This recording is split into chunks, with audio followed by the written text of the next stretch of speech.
I never thought a single moment could make me question years of quiet acceptance. But that is exactly what happened the evening my brother invited his friend over for dinner. Until then, my life had been orderly, predictable, and emotionally muted in ways I had learned not to name. I was married, stable, and functioning. That had felt like enough for a long time. My name is Emily Carter, and I had been married to Jason for 6 years. From the outside, our life looked complete. We shared a home, responsibilities, and polite routines that worked like clockwork. Jason was dependable and practical, the kind of man who valued structure over conversation. Somewhere along the way, warmth had been replaced by efficiency. We rarely argued, but we rarely connected either. Silence had become our common language. That evening, my brother Ryan arrived first, loud and familiar, filling the house with the comfort of shared history. Ryan had always been my anchor, the one person who still spoke to me as if I were more than a wife managing a household. When he mentioned that his friend Ethan Brooks would be joining us, I nodded without much thought. Ethan was someone I had met only briefly before, years ago in passing. He had left no strong impression then. When Ethan arrived, I noticed him immediately, not because of anything dramatic, but because of how attentive he seemed. He greeted Jason with easy confidence and Ryan with relaxed humor. When he turned to me, he smiled politely, holding eye contact just a second longer than expected, as if he were truly present in the moment. It caught me off guard, though I couldn't have said why. Dinner unfolded normally. Jason spoke about work, Ryan joked about old stories, and Ethan listened more than he talked. I found myself noticing small things. How Ethan asked follow-up questions, how he laughed at the right moments, how he seemed to understand when to stay quiet. Jason barely looked up from his phone between bites, responding in short phrases that felt automatic. At one point, as I cleared the table, Ethan stood to help without being asked. As we passed each other in the narrow space of the kitchen, he made a casual remark about how calm the house felt, how it seemed like a place where people were truly cared for. His tone was light, but there was an undertone of something more personal.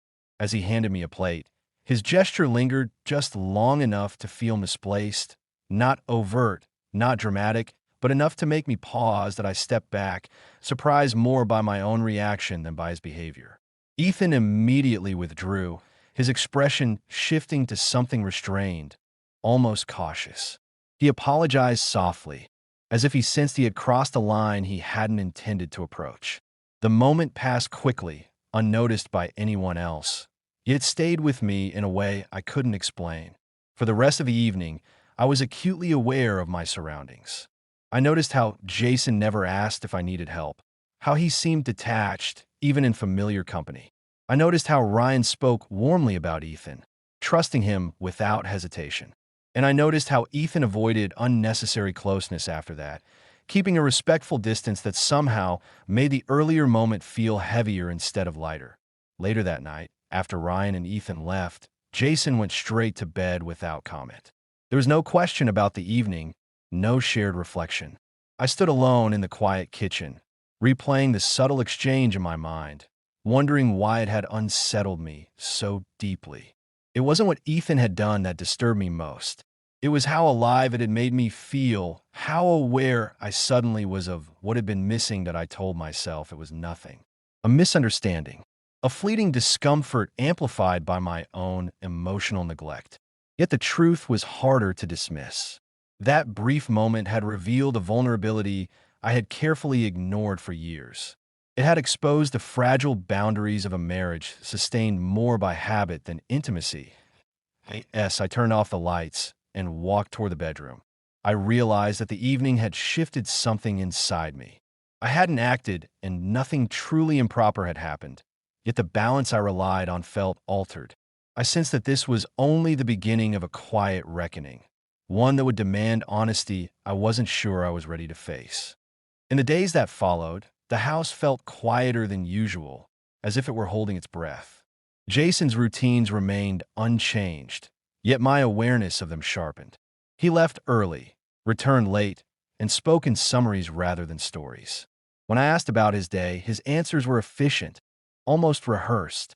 I told myself not to read into it, but the distance felt newly pronounced, as though a thin wall had been raised where there had once been simple indifference. Ryan texted a few times that week, mostly jokes and casual check-ins. Once, he mentioned Ethan in passing, saying they'd started working on a small project together again. The message lingered on my screen longer than it should have. I hadn't spoken to Ethan since that night, yet the memory of his presence had not faded. It returned unexpectedly, not as a scene, but as a feeling of being noticed that a few days later, Ethan messaged me directly. The text was brief and careful, an apology restated in neutral language, emphasizing respect and boundaries.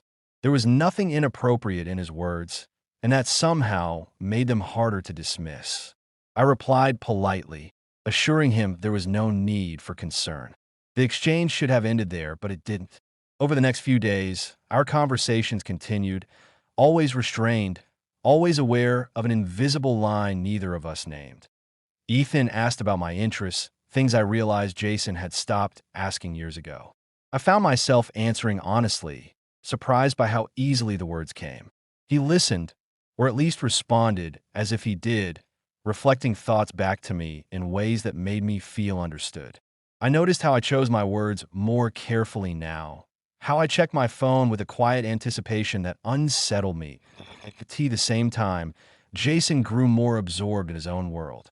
He mentioned a colleague, Laura, more frequently than before, always in the context of work, always casually. He spoke of long meetings and shared responsibilities, of how demanding things had become. There was no accusation in my mind, only an observation that his emotional energy seemed to be directed elsewhere. The irony was not lost on me. One evening, Jason canceled dinner plans without much explanation, citing exhaustion. I ate alone, scrolling through messages I had already read. Ethan's last text was simple, asking how my day had been. I stared at the screen, aware of the choice before me. Replying felt harmless, yet it carried weight. I responded anyway, telling myself it was just conversation. As the days passed, I began to recognize the pattern forming. There were no secret meetings, no dramatic confessions, only a steady exchange of thoughts that felt increasingly personal. Ethan shared his frustrations, his sense of being caught between loyalty and emotion. He never spoke ill of Jason, never suggested anything beyond friendship, but his restraint made the tension more palpable. It was as if we were both circling a truth neither of us wanted to claim. Guilt arrived quietly. It wasn't sharp or overwhelming, but persistent. I found myself withholding small details from Jason, not because he asked, but because I no longer felt compelled to share. That realization unsettled me more than anything else. I had always believed infidelity was defined by actions, by clear betrayals. Now I understood how easily it could begin in silence, in unspoken needs. One afternoon, Ryan invited us all to a casual gathering. The thought of seeing Ethan again filled me with conflicting emotions. I considered declining, but Jason accepted without hesitation, barely looking up from his phone. At the gathering, Ethan maintained a respectful distance, his demeanor calm and controlled. Our conversations were brief, almost formal, yet charged with what remained unsaid. Watching Ethan interact with others, I saw a version of him untouched by our private exchanges. It reminded me that my perception was shaped by my own longing, my own dissatisfaction. That realization grounded me, even as it deepened my confusion. I wasn't falling for Ethan, I told myself. I was responding to being seen. That night, lying awake beside Jason, I confronted a truth I could no longer avoid. Whatever I chose to call it, I had crossed an internal boundary. I had allowed another person into a space that should have belonged to my marriage, even if that space had been neglected. The awareness was sobering, stripping away the comfort of denial. I stared at the ceiling. I understood that the path ahead would require a decision. Continuing as I was meant accepting a slow erosion of integrity. Stopping meant facing the emptiness I had tried so hard to ignore. The story I was living had reached a quiet turning point, and I knew that what came next would define more than just my relationships. The clarity I had reached did not bring immediate relief. Instead, it settled over me like a responsibility I could no longer postpone.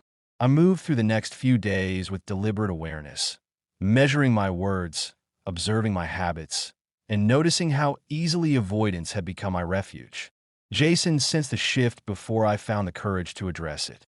He grew quieter, more watchful, as if he too felt that something essential was approaching the surface point one evening.